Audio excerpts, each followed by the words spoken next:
Jason Todd, the second Robin, is a complex figure in my life.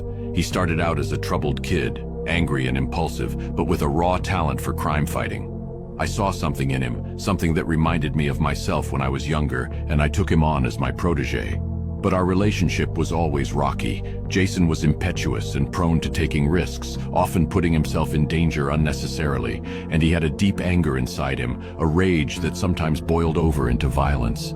I tried to teach him control, to help him channel his emotions into something constructive, but it was always a struggle, and there were times when I wondered if I was doing more harm than good by keeping him around. And then, of course, there was the incident with the Joker. Jason had always been reckless, but when the Joker kidnapped him and beat him to death after that day, I was broken. I became even more volatile, even more angry, and I started to lash out at those around me. And then, one day, he came back. And when I learned that he had returned, as the vigilante known as the Red Hood, a murder-hungry vigilante, I didn't know what to think. On one hand, I was relieved to know that he was still alive.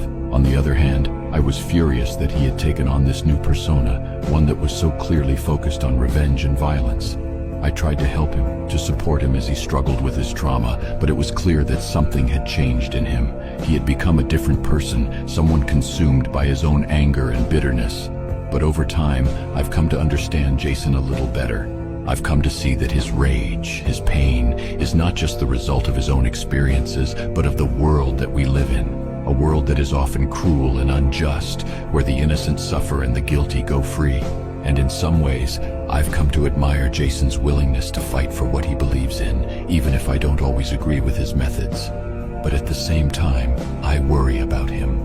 I worry that his anger will consume him, that he will become a force for destruction rather than justice. And I worry that no matter how hard I try, I will never be able to truly understand him.